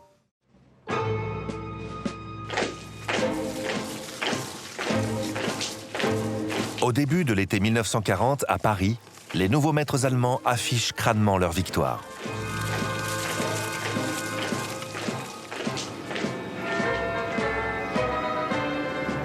Au même moment, un homme refuse la défaite. Depuis Londres, le 18 juin, le général Charles de Gaulle lance un appel à la radio. Beaucoup de Français n'acceptent pas. Il demande aux Français de continuer la lutte et de le rejoindre dans la France libre. La France qui refuse la capitulation et la domination nazie. L'honneur. Il invite aussi les forces de l'Empire colonial à s'unir à son combat. Supérieur.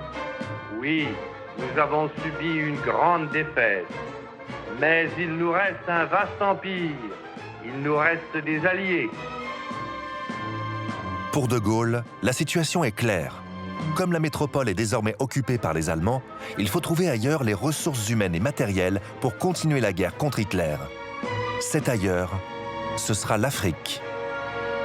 Le général de Gaulle, d'emblée, cite l'Empire. D'emblée, il a compris que cette guerre deviendrait mondiale, que les enjeux seraient mondiaux, et que donc l'Empire serait amené de toutes les façons à jouer un rôle déterminant, non seulement sur le plan économique, sur le plan humain, mais aussi sur le plan géostratégique et du contrôle des routes. Et à ce titre, ce qui est extrêmement important, évidemment, c'est le ralliement dès le mois d'août 1940, à peine quelques semaines après que De Gaulle ait appelé les Français à se rallier à lui, c'est le ralliement du Tchad. Alors, le Tchad est une colonie extrêmement importante, et le gouverneur du Tchad, le gouverneur général du Tchad, est un personnage tout à fait passionnant qui est Félix Éboué. Alors, Félix Éboué est un Guyanais, et Éboué rallie le premier le général de Gaulle avec le Tchad. Et le ralliement du Tchad n'est pas neutre, parce qu'évidemment, le Tchad, sur le plan des ressources, c'est pas grand-chose. Mais le Tchad possède la plus grande force armée de toute la sous-région. Le régiment de tirailleurs sénégalais du Tchad compte plus de 6 000 hommes, dans lequel il y a des fantassins, des tirailleurs, il y a des artilleurs, il y a les services, du génie, des transmissions. C'est un régiment extrêmement important. Et tout d'un coup, en août, à la fin d'août 1940, ce sont ces 6 000 hommes, plus de 6 000 hommes, qui rallient De Gaulle. Et ensuite, il va y avoir une cascade de ralliements qui vont suivre. Et le Tchad est aussi intéressant dans cette position centrale parce qu'il tangente la Libye, l'Italie, il tangente les possessions anglaises, dont le Tchad est important aussi stratégiquement. Ce n'est pas qu'une étendue de sable. Tandis que le Tchad rallie De Gaulle, le maréchal Pétain, qui a obtenu les pleins pouvoirs, met en place le régime de Vichy. Deux France irréconciliables s'opposent désormais.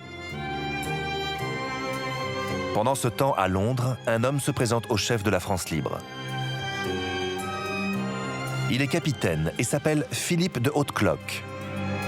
Comme nom de guerre, il a choisi le pseudonyme de Leclerc. À l'issue de cette rencontre, Leclerc se voit confier une mission, obtenir le ralliement des principales colonies françaises d'Afrique noire. Il est crucial pour De Gaulle d'avoir vite un territoire et des frontières afin d'être reconnu comme une véritable force politique et militaire.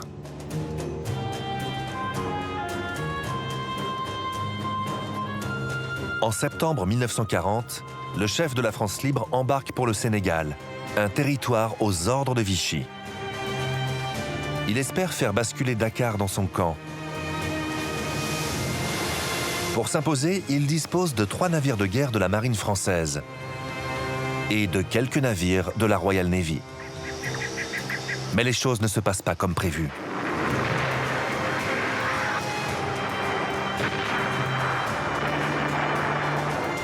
Pierre Boisson, le gouverneur de l'Afrique occidentale française, refuse de rejoindre la France libre.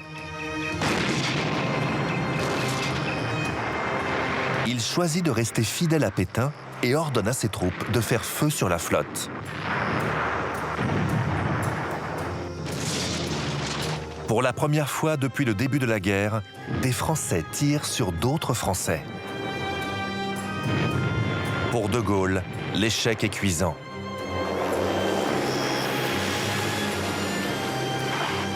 Un mois plus tard, le chef de la France libre est accueilli triomphalement à Brazzaville, la capitale du Congo, qui lui est favorable. Ironie de l'histoire, le même jour à Montoire, un petit village du Loir-et-Cher, le maréchal Pétain serre la main d'Adolf Hitler. La collaboration est définitivement scellée entre la France de Vichy et l'Allemagne.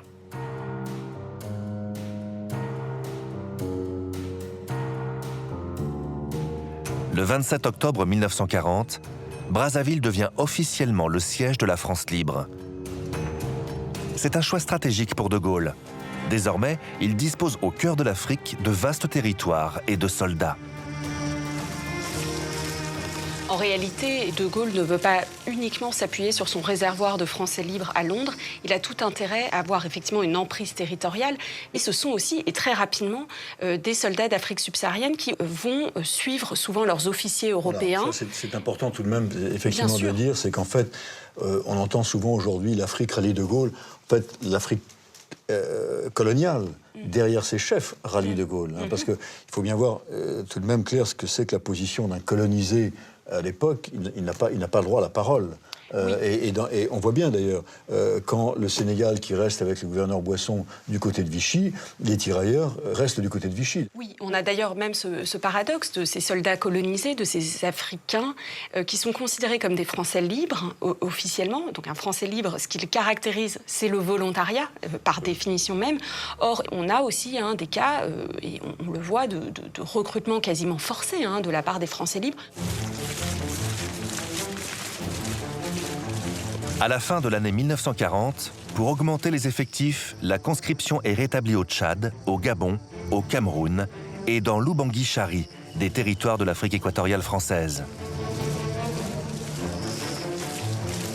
Mais avant d'être des combattants de la France libre, les soldats recrutés restent des soldats indigènes commandés par des officiers blancs. Alors même qu'on promeut l'égalité, la camaraderie, etc., les soldats colonisés n'ont pas le même traitement au quotidien que les soldats européens. Donc, derrière le discours, encore une fois, de fraternité d'armes au sein de cette armée de résistants, de rebelles, eh bien, en fait, l'armée de la France libre est une armée coloniale comme les autres, c'est-à-dire qu'il y a une discrimination entre les soldats colonisés et les soldats dits européens. Par exemple, dans l'armée au Tchad, les soldats colonisés n'ont que 2 repas par jour et non pas 3 comme les Européens. Donc le midi, ils se contentent d'une tasse de thé quand les Européens ont un vrai repas, même si évidemment le contexte est celui de pénurie considérable dans ce territoire. En même temps que des soldats, l'effort de guerre nécessite aussi de plus en plus de matières premières. Du bois, du sable, des minerais.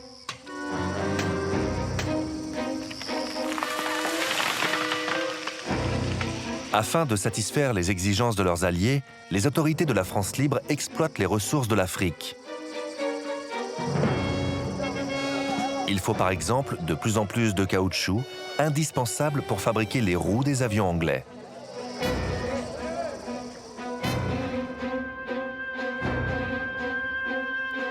Janvier 1941. Malgré ces efforts, les Britanniques considèrent que De Gaulle n'est pas encore à la tête d'une puissance militaire fiable et digne de ce nom. Leur message est clair. Pour asseoir sa légitimité, le chef de la France libre doit prouver aux Anglais qu'il est à la tête d'une armée. Une force capable de remporter par elle-même des batailles contre l'Allemagne et ses alliés italiens, qui occupent une grande partie de l'Afrique. C'est Leclerc, une nouvelle fois, qui va être l'artisan de cette reconnaissance. Pour marquer les esprits, il lui faut une victoire qui symbolisera la renaissance de l'armée française. Cette victoire, ce sera la prise de l'oasis de Koufra. Un relais aérien perdu en plein désert de Libye, qui est à l'époque une colonie italienne. À la fin du mois de février, Leclerc, à la tête d'une colonne de 400 hommes, assiège l'oasis.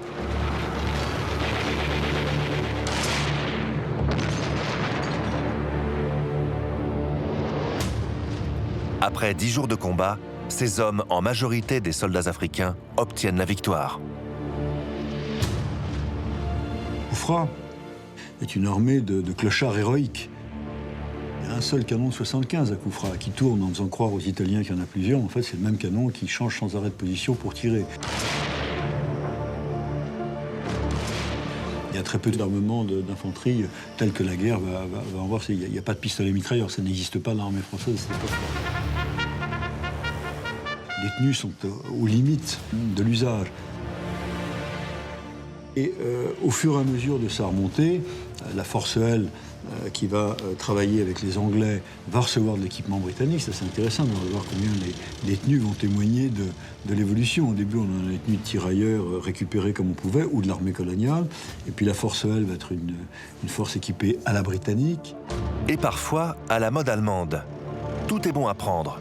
Des pièces détachées de véhicules, aux armes et aux munitions. Mais en dépit de ces prises de guerre, les soldats restent sous-équipés. Ils ne peuvent compter que sur leur courage et leur vaillance.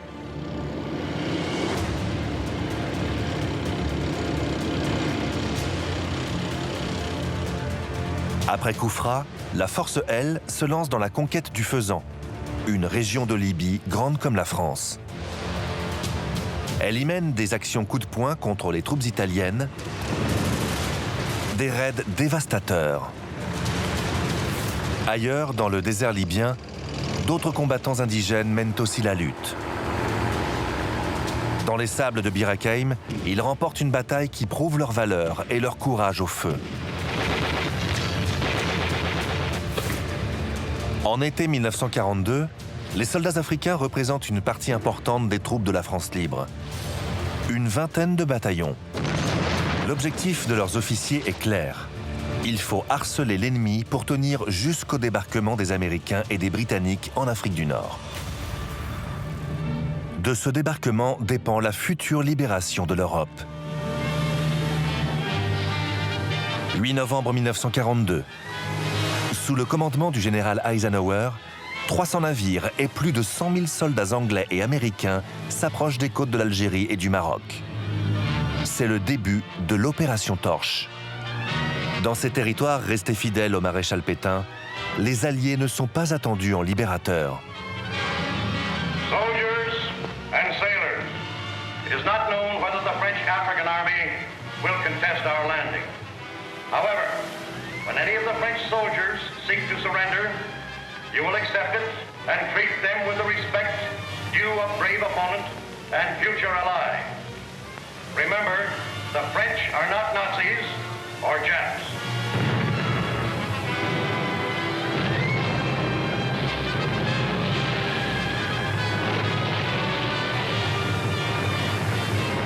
Quand ils débarquent, les Américains affrontent des troupes aux ordres de Vichy. Les combattants de l'armée d'Afrique soumis à l'autorité de Pétain ont reçu l'ordre de les repousser, à n'importe quel prix.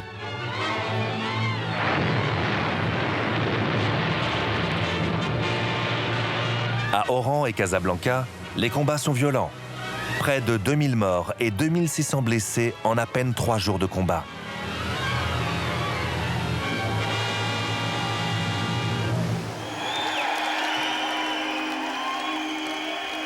Le 11 novembre, 4 jours à peine après avoir débarqué, les Alliés remportent la victoire. En Afrique du Nord, l'heure est à la réunification. Les cadres chargés de piller les richesses du pays pour le compte de Vichy et du Reich sont arrêtés. Mais surtout, à partir de novembre 1942, tous les soldats de l'Empire colonial français sont réunis au sein d'une même armée. À partir de cette date-là, en fait, l'armée française va être à nouveau unifiée entre, d'un côté, l'ancienne armée de Vichy en Afrique et les Français libres, ce qu'on a appelé la France combattante.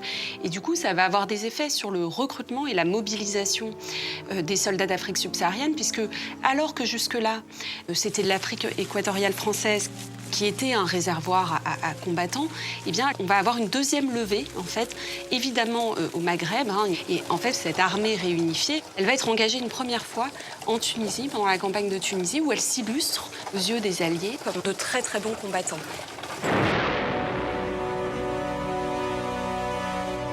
Pendant la campagne de Tunisie, plus de 50 000 Maghrébins, un nombre équivalent de pieds noirs et quelques unités de tirailleurs africains combattent auprès de leurs alliés américains et britanniques. Leur objectif, reprendre toute l'Afrique du Nord aux Allemands.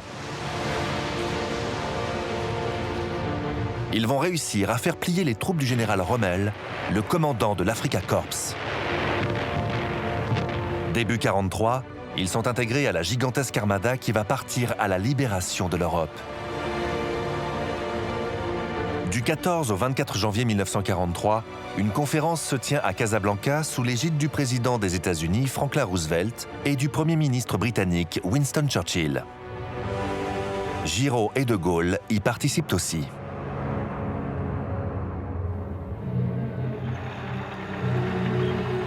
À l'issue des discussions, les Américains acceptent de se charger d'une tâche logistique très lourde. Ils vont nourrir et équiper la nouvelle armée française de libération. Très vite, l'Afrique du Nord devient un immense camp d'entraînement. Mais l'instruction que reçoivent les hommes n'est pas la même pour tous. Ça devient une armée totalement mécanique. D'abord, il n'y a quasiment plus de chevaux. Il faut de plus en plus de personnel, de soldats qui soient aptes à conduire des camions, des chars, à faire tirer des canons. Et on se retrouve là avec la difficulté de reconvertir des fantassins dans une armée bien plus technique. Pour les Américains qui pratiquent la ségrégation au sein de leurs propres troupes, il n'est pas question de confier ces équipements modernes à des soldats noirs.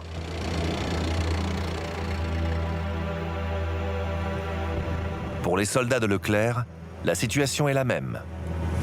Leclerc, promu général, prend la tête de la 2e division blindée. Mais beaucoup d'hommes présents à ses côtés depuis le début, des héros de la guerre du désert, sont écartés. Ces soldats noirs ne feront pas partie de l'aventure de la 2e division blindée qui, une fois débarquée en Normandie, ira jusqu'en Allemagne. Le premier argument qui est donné, c'est effectivement que c'est une division blindée et que ces tirailleurs ne sont pas aptes à servir dans une division blindée. En réalité, il y a un deuxième argument, c'est que cette 2e DB, eh bien, ça sera la division qui ira dans le plus important des débarquements, c'est-à-dire celui du nord de la France. Et les Américains ne veulent pas de soldats d'Afrique subsaharienne dans cette division.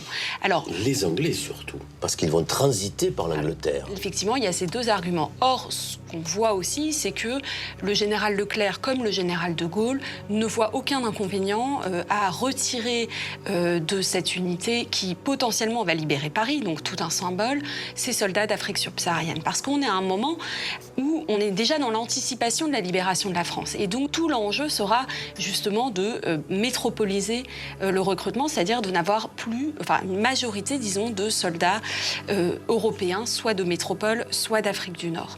Et donc c'est toutes ces raisons-là conjuguées qui fait que la 2e division blindée est blanchie, pour utiliser un terme très connoté, évidemment, mais qui montre bien l'enjeu de ce processus. En mai 1943, la Tunisie est libérée. Les Allemands capitulent et 250 000 soldats sont faits prisonniers. Pour les Alliés et pour De Gaulle, un seul objectif compte désormais: préparer la libération de l'Europe. Blanchie, la 2e division blindée part rejoindre l'Angleterre, l'ultime étape avant la France. Dans ses rangs, il ne reste plus qu'un seul soldat d'origine sénégalaise, Claude Madembassi, un Français petit-fils et fils de tirailleurs. Métis, il a réussi à intégrer les forces de Leclerc en tant que sous-officier, malgré le diktat de l'armée américaine interdisant les blindés aux Noirs. À partir de septembre 1943, les soldats d'Afrique noire, d'Afrique du Nord et les Pieds Noirs sont regroupés au sein de divisions d'infanterie coloniale. La plus connue s'appelle la 9e DIC. Depuis le Maroc et l'Algérie, ces hommes sont des milliers à traverser la Méditerranée pour aller combattre aux côtés des Alliés. Certains débarquent en Corse où ils participent à la libération du 1er département français.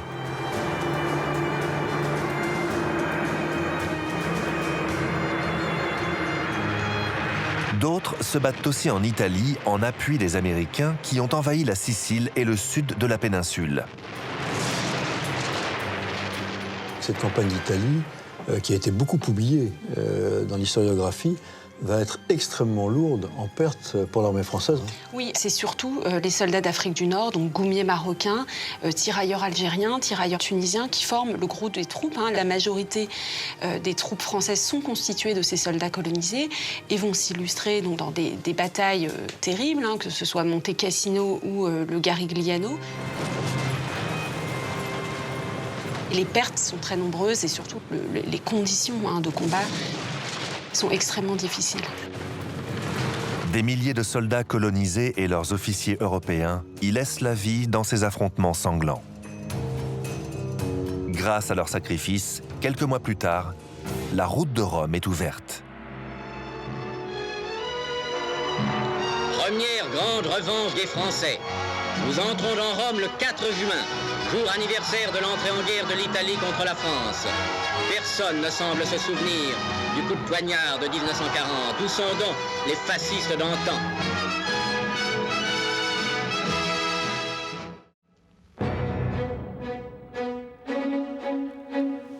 « 17 juin 1944.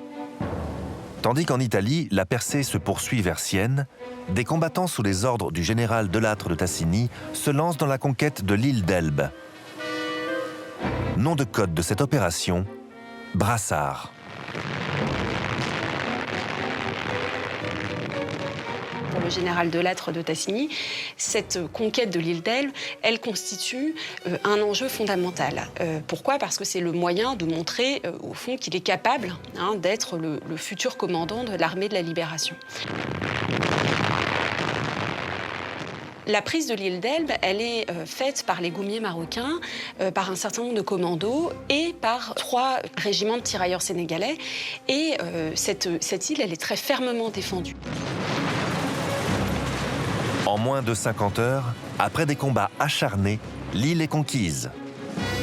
L'opération Brassard est un succès. Après la capitulation des Allemands, les Alliés reconnaissent la bravoure des soldats indigènes. Le lendemain, le général Delattre, qui vient féliciter ses hommes, sait qu'il tient dorénavant une armée. Une armée qui va pouvoir, dans quelques semaines, débarquer en Provence aux côtés des Alliés.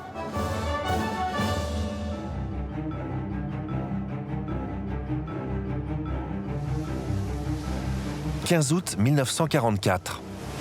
Une armada de navires alliés se dirige vers les plages du sud de la France.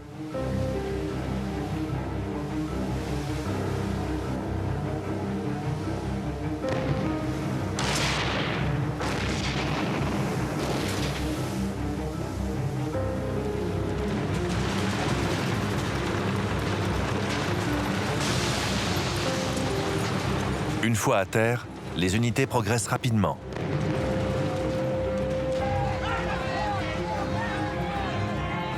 Mais quelques jours plus tard, les opérations se compliquent. À Toulon et à Marseille, les unités de la Wehrmacht ont reçu l'ordre de combattre jusqu'à la dernière cartouche. Des goumiers marocains et des tirailleurs sénégalais sont en première ligne. Ils nettoient les dernières poches de résistance allemande et essuient de lourdes pertes.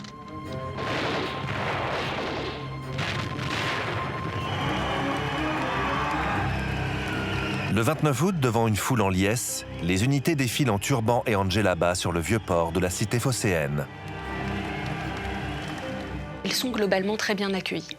On a des témoignages qui montrent des scènes de liesse, et les officiers européens se félicitent au fond que ce soit les goumiers marocains ou les tirailleurs algériens soient extrêmement bien accueillis par la population. Mais ce qu'il faut bien souligner, c'est qu'en fait l'armée française, au fond, jusqu'en septembre-octobre 44, va très vite. Donc en fait, ces contacts, ils sont éphémères. Pourquoi ? Parce que les soldats restent quelques heures dans un village ou même dans une ville. Après Marseille, le général Delattre de Tassigny reçoit pour mission de remonter vers le nord en longeant le Rhône. Son armée change de nom. Elle devient officiellement la première armée française.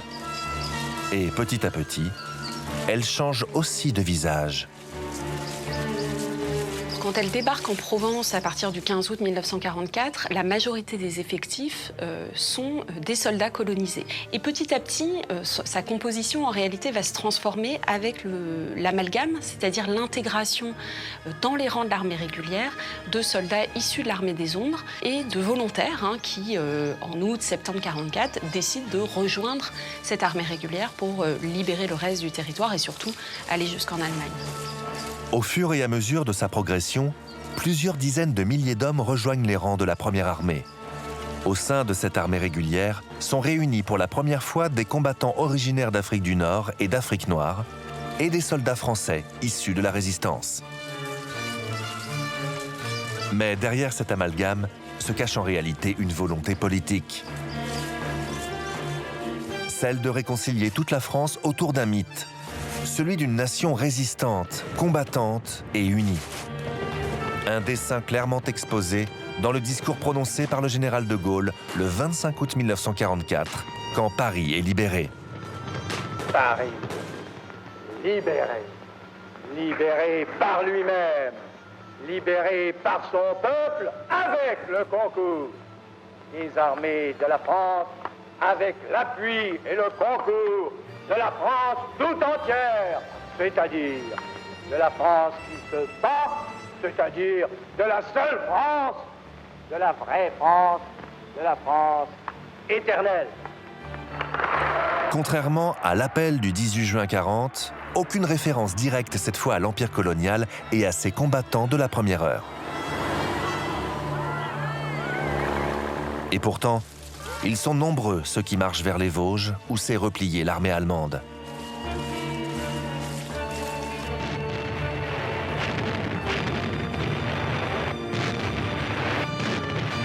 Là, on est dans la défense des frontières du Reich et donc les armées allemandes tiennent une ligne de front un petit peu avant la ligne des Vosges et tout l'hiver 44-45, les combats vont être extrêmement difficiles. On rentre au fond dans une logique de guerre d'opposition. Avec une météo et un automne très froid qui va arriver très vite, dès le mois de septembre, sur les Vosges, raidissement de l'armée allemande et inadaptation des équipements de l'armée française, mais surtout aussi manque total de munitions et de carburant. Car on est allé bien plus vite dans la vallée du Rhône et la logistique n'a absolument pas suivi. On s'arrête parce qu'il n'y a plus moyen de faire la guerre aussi. Pour lutter contre les rigueurs du climat, les hommes sont mal équipés. Ils pataugent dans la neige et la boue. Ils souffrent aussi de la faim, car les convois de ravitaillement sont rares et l'approvisionnement, quand il arrive, est insuffisant. À cause du mauvais temps qui persiste, les avions alliés ne peuvent intervenir. Les combats sont durs, meurtriers. À cause du froid, bien sûr, mais aussi du relief. Pour prendre les positions allemandes, il faut grimper sans cesse sur des pentes abruptes. Dans ces conditions extrêmes, les soldats d'Afrique du Nord et d'Afrique noire se battent avec vaillance. Mais au mois d'octobre 1944, l'état-major prend une décision. Toutes les unités africaines présentes sur le front doivent être blanchies. Cet ordre concerne 10 à 15 000 soldats noirs. Il est envisagé de retirer ces troupes pour les remplacer par d'autres soldats. Soldats venant majoritairement des forces françaises de l'intérieur et des maquis et de la résistance, pour faire simple. Et donc, la question qui se pose, c'est pourquoi l'a-t-on fait? On se dit, bon, on l'a fait parce qu'on l'avait prévu. Mais si on l'avait prévu, pourquoi on ne l'a pas fait avant? Et dire que c'est simplement parce que les tirailleurs vont avoir froid est sûrement une raison un peu courte. Le blanchiment de 44, c'est pas un simple hivernage. C'est-à-dire qu'on n'imagine pas le retour des hommes à la belle saison, à la différence de la Grande Guerre. Donc il y a cette raison politique qui, à mon sens, est fondamentale, qui est la question de l'amalgame, c'est-à-dire l'intégration dans l'armée française de ces soldats volontaires ou issus des anciennes forces françaises de l'intérieur. Alors ça, c'est un enjeu politique fondamental parce que tout le discours gaullien, c'est l'unité. Voilà. La France a été suffisamment divisée depuis la défaite de 1940 et donc on a besoin d'une armée où il y a effectivement des métropolitains. On ne peut pas avoir une armée qui libère la France qui est exclusivement composée d'Européens d'Afrique du Nord ou de soldats colonisés. On a besoin de ces métropolitains, ne serait-ce que symboliquement. Moi, je voudrais revenir sur autre chose qui est quand même extrêmement important en termes d'image. Ce sont ces photos absolument terribles. On voit ces colonnes de tirailleurs qui sont debout, qui se déshabillent, on est dans le froid, hein, dans une cour de ferme, et vraiment, on échange un pantalon américain, enfin un pantalon de combat en laine, en beau drap épais, etc., avec un résistant contre un pantalon de paysan rapiécé, etc. Il y a vraiment quelque chose qui est assez fort et qui va beaucoup frapper les tirailleurs. On voit bien là les contradictions entre l'enjeu politique et militaire, parce que d'un point de vue militaire, ça peut sembler complètement absurde de au fond, se séparer de soldats aguerris, très bons combattants, dont on a montré qu'ils étaient parfaitement loyaux vis-à-vis de leur chef, par des FFI ou des volontaires dont la majorité n'a pas fait son service militaire, est mal entraînée, etc. On voit bien que là, l'enjeu politique est plus important, au fond, que l'enjeu militaire, ce qui est assez intéressant. De l'épisode du blanchiment dans les Vosges ne reste aujourd'hui que de rares photographies. Et des films tournés par l'armée qui racontent comment elle aurait pris soin du rapatriement de ces tirailleurs retirés du front. À Marseille, le général Ingold visite les combattants sénégalais qui vont regagner par avion leur terre natale. Un viatique sous forme de colis individuel est offert par la générale à chacun des rapatriés. La France n'oublie pas la part prépondérante qu'ont pris ces soldats d'élite aux campagnes décisives. Ils ont bien mérité de revoir le soleil de Dakar. Mais tous ne sont pas rentrés en avion. Loin de là. En fait, ces soldats ne sont pas rapatriés en Afrique. Pourquoi? Parce que, en fait, les Français n'ont pas de bateau. Et donc, on va les stocker, si je puis m'exprimer ainsi, dans les anciens, d'ailleurs, camps d'hivernage de 14-18, à Fréjus et à Saint-Raphaël, où ces hommes vont attendre pendant des mois dans des conditions sanitaires absolument déplorables et qui, d'ailleurs, choquent les Américains. En novembre 1944, la situation est la même partout. En métropole et dans les colonies. Les bateaux et les moyens manquent cruellement pour rapatrier les soldats des colonies. Au Sénégal, à Tiaroy, d'anciens prisonniers des Frontstalag, rentrés quelques semaines plus tôt, attendent leur démobilisation. Mais l'armée tarde à leur verser leurs arriérés de soldes et leurs primes. La colère gronde. La France de cette époque-là est encore totalement dans les séquelles de l'épuration. on a d'autres chats à fouetter, hélas. Et donc en fait, ces tirailleurs sont un peu livrés eux-mêmes avec des cadres qui les connaissent mal. Et je crois que c'est à l'origine, entre autres, du drame qui va se dérouler à Tiaroy. Tiaroy, qui à l'époque est une bourgade à l'arrière de Dakar, un camp de transit extrêmement important. Et là, à Tiaroy, il va se passer une série d'événements extrêmement graves. Oui, on est à la fin de la guerre où la situation est tendue et effectivement une contestation dans ce camp à Tiaroy entraîne une répression féroce de la part de l'armée française qui fait plusieurs dizaines de morts. On ne sait pas encore, hein. On n'a pas nécessairement les moyens de trancher sur le nombre de morts, mais à la limite, ce qui compte, hein, c'est effectivement la violence de la répression qui a lieu donc au 1er décembre 1944. Pendant des années, le drame de Tiaroy a été passé sous silence, comme s'il n'avait jamais existé. Pourtant, c'est une évidence. Il montre qu'à la fin de la Seconde Guerre mondiale, une nouvelle réalité voit le jour. Les fidèles et braves soldats des colonies de 1940 ne sont plus les mêmes. Ce tirailleur en 1945, qui souvent a derrière lui 5 ans de guerre, 5 ans de combat ou 5 ans de captivité, qui a été immergé au sein des populations françaises dans le cas des prisonniers, eh bien, c'est plus le tirailleur qui était parti avec un short, une chemisette en 1939 ou qui avait rallié De Gaulle avec Leclerc. Ce sont des tirailleurs qui ont, je crois, cette fois-ci une conscience du monde beaucoup plus importante, une conscience politique, mais aussi une conscience idéologique et économique. Eh bien, ces tirailleurs vont se révéler autres que les soldats extrêmement obéissants et vont avoir d'autres aspirations que celles qu'on leur promettait. Les soldats des colonies ont activement participé à la libération de la France. Ils ont payé un lourd tribut à ces combats. Mais ils se sentent rejetés. Le 8 mai 1945, le jour de la reddition de l'Allemagne nazie, est célébré dans le monde entier. À Sétif, en Algérie, la cérémonie prend une tournure bien plus sombre. Dans le cortège, à côté du drapeau français, se dressent des étendards verts et blancs et des banderoles pour l'Algérie indépendante. S'ensuivent des affrontements violents et une répression sanglante qui fera plusieurs milliers de morts. Désormais, les indigènes n'acceptent plus la relation coloniale paternaliste et autoritaire imposée par la France depuis des décennies.